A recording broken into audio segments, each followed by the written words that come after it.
We've all heard the phrase, put the coil to the soil. It's what we do as metal detectorists. We hunt parks and farm fields looking for items buried underneath the topsoil.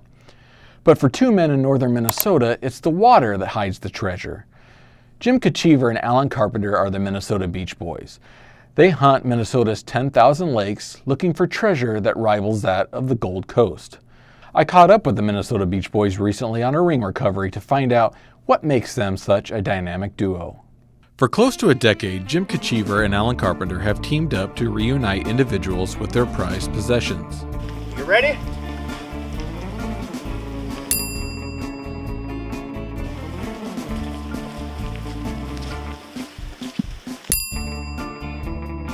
Ready for a ring recovery. Well, what happened today when, this was a difficult one because it was over 6 feet deep. You're taller, bud. Woo! Let that settle in for a minute. But talking to them, they had tried to scoop it up with a 5-gallon bucket on a rake. He knew exactly where he dropped it off the dock, but being that they moved some of the bottom and the soil around and stuff, that give us a clue to expand our search area. You think it's that far? I ordered.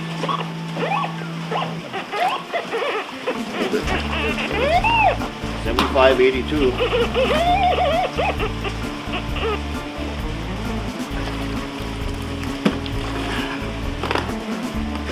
Check that scoop though. That was a pretty tight.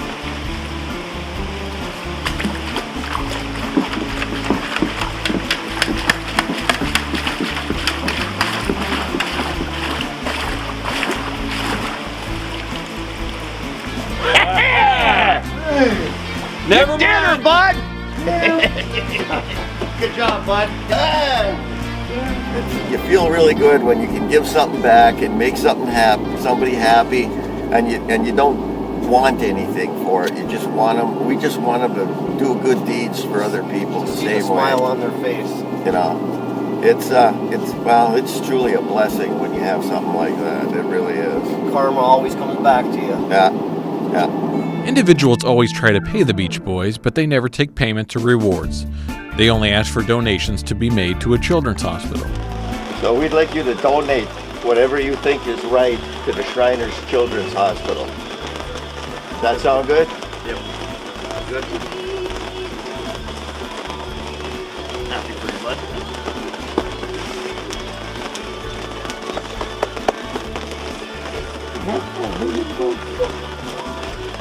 How's that? That good?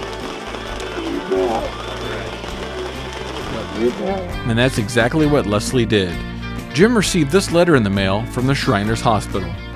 Rings aren't the only items they return. Check out this news story from WDIO Duluth. A Duluth family has incredibly been reunited with a World War I artifact that had been out of their family for more than 80 years. Ryan Junty is here to explain how it all came together. Darren, last spring, a man with a metal detector found a World War I dog tag, and for a year, he looked for a family member to give it back to. And then, believe it or not, on Memorial Day this year, he finally found one.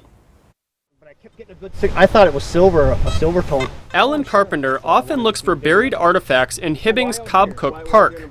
It's something he does for fun, but he and his partner Jim Kachiever also return lost items. Last spring, Alan made his most important discovery. Under this pine tree, buried under at least 6 inches of frost, he found a World War I dog tag. Well, at first I didn't know what it was. I thought it was some kind of token or something until I got home and rinsed it off, and then I seen the United States Marine Corps on it. With Jim's help, he figured out the dog tag belonged to Anton Bernhardt, a World War I veteran and former Hibbing police officer. Then it was time to try and track down a family member who they could return it to. After a year of looking, they found Joseph Martin, Anton's great-nephew.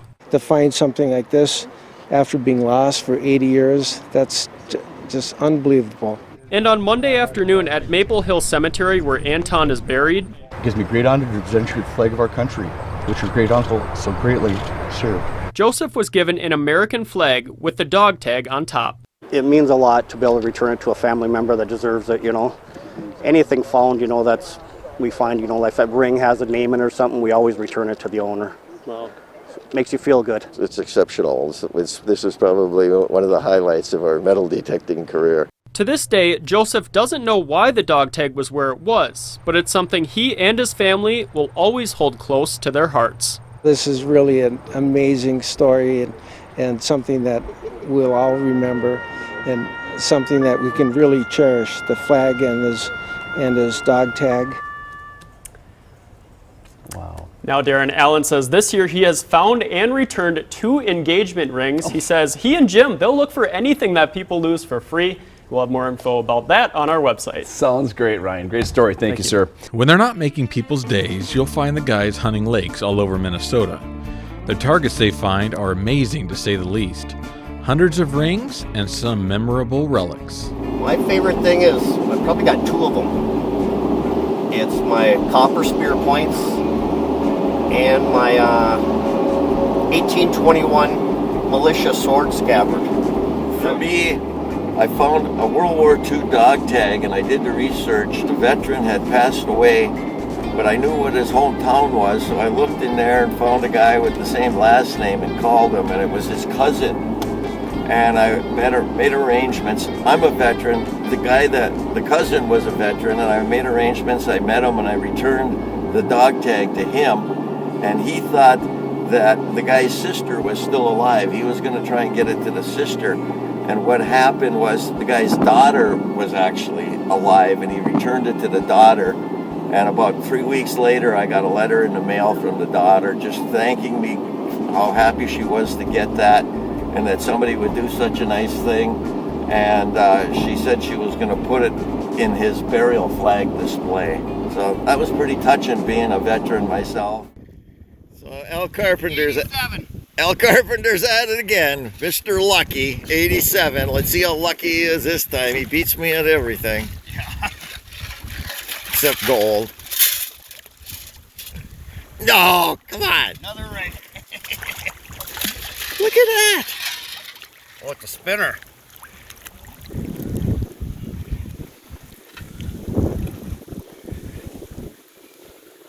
A spinner. All right, guys. Till the next one. All right. Just like with land detecting, lots of research and planning goes into each water hunt. Sometimes it's the things you don't think of that have to be figured out. Well, when we pull up, usually the ride to the lake is we start talking about how we're gonna size something up or how we should do it, And find a place where we can strip down naked and get in our wetsuits without getting spotted. What's been kind of good is like now we take Al's boat out a lot and go to remote beaches and stuff and islands, and we can out in the middle of the lake where nobody can see you. You can get suited up pretty easy. And we kind of have a plan how we're gonna go about doing it, whether we're gonna go along the shoreline or go out deep or kind of. And then once we get there and we're ready and we're in and we're detecting, it kind of depends where we start finding stuff. We try to follow areas of traffic where people either are entering or leaving the lake, focal points. The Minnesota Beach Boy says he's got a good hit over here. Let's dig it. Nice soft sand. Dig it. That's what we like. Big scoop first. Let's see. I think I got it. You got her?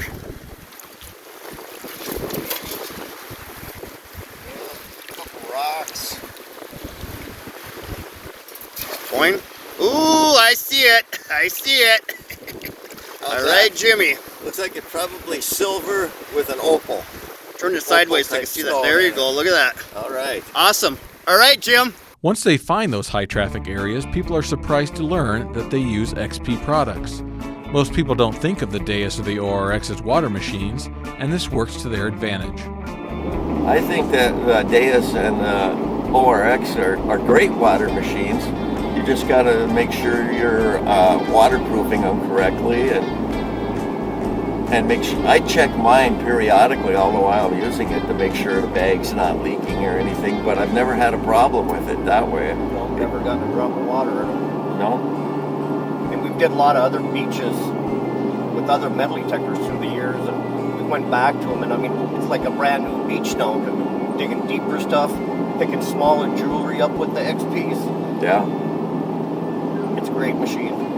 Actually, this summer, using both the Deus and the ORX, I can't tell you how many times, but many times Al and I have said to each other, I don't know how we missed that in the past. Because it just seems like these targets are showing up now, and we know we've been there many times. Like that big $50, I mean, that I found out there. We were over that how many times, and then all of a sudden we took the XP over it. Bang. And you know, somebody didn't lose that. Soon that was lost many years ago, you know. Yeah. Another good hit, Jim. What's the number? 70-71, but solid. 70-71.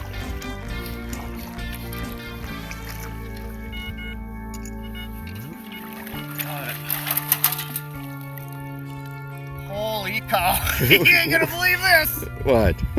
What do you got? A double. No. Like double. 2 nickels? 2 rings in one scoop. All right. Check that out. Check That's that totally awesome, isn't it? out. They look like gold too. They do. man. Oh. All right, guys. Till the next one. Oh, man. I asked the Beach Boys why they enjoy what they do. So metal detecting for us it's fun. It's a great joy, but we're also able, and many times we've been able to bring happiness and joy back to other people, like today with the ring and the wallet before and the other class ring. I went to a hunt 3 weeks ago in Minneapolis area, and the guy was, when you check in, there was a guy checking you in, and there was a guy selling raffle tickets, and I bought a raffle ticket or 2. And I moved on, and when I came back by, the guy looked at me and he says, "You looked familiar when you were here. Now I know where I seen you. You're the guy that does the videos." You're one of those guys. It was kind of like the My Pillow guy thing. I've been metal detecting 26 years, and I just love it. I do it every chance I get. And then to be able to be on a team and be involved as much as we're involved with XP and going to different hunts and Meeting a lot of great people. putting videos out there. I never thought I'd be doing that, but you know, it just, metal detecting led us into doing this, And we have fun doing it. and we have fun doing it big time. Thanks to the Minnesota Beach Boys. All right. Here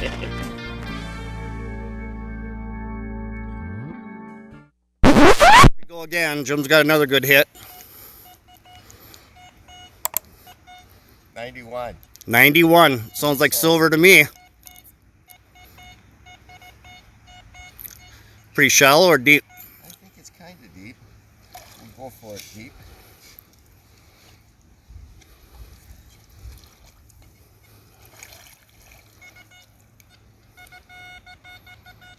Missed it. A little deeper, huh?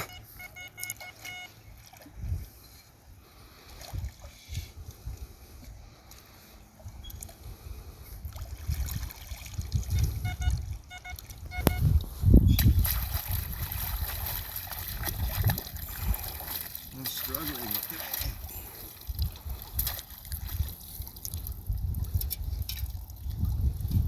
Nothing in there.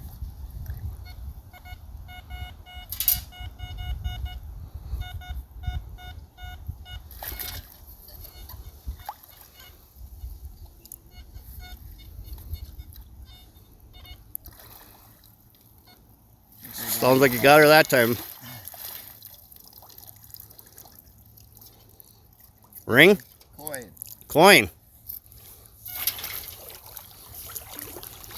Silver coin. All right. Rosie? No, it's a mercury. It's a Merc. All right. Can you see that?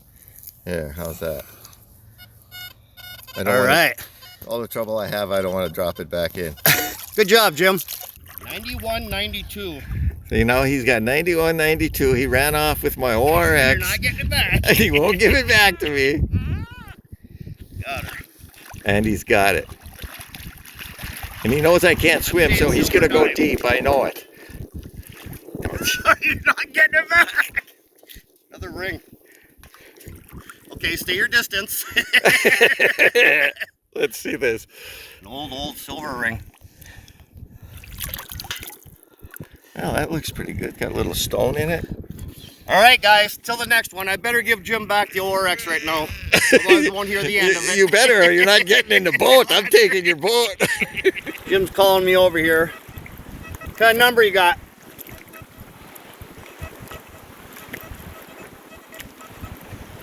$94.95. Dig her out.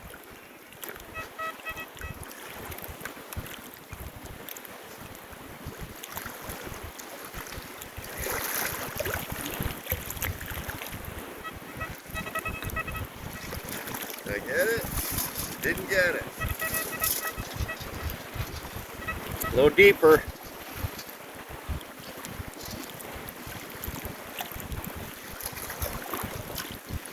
I think I got it that time. You got her.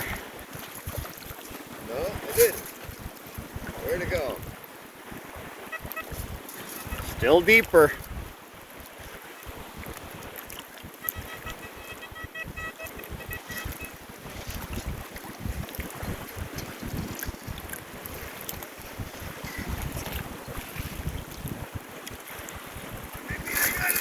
You got her?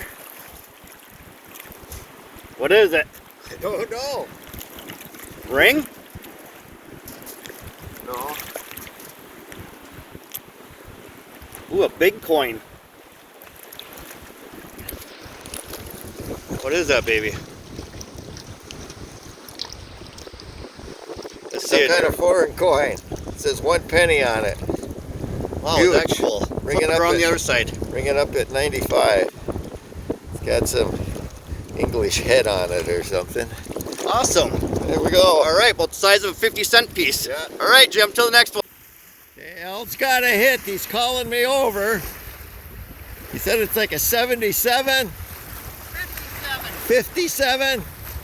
It's got a 57. Windy as heck today. A lot of waves. Got to deal with it. 59 degrees. Well, and he's smiling. What the heck's he got there? With stones.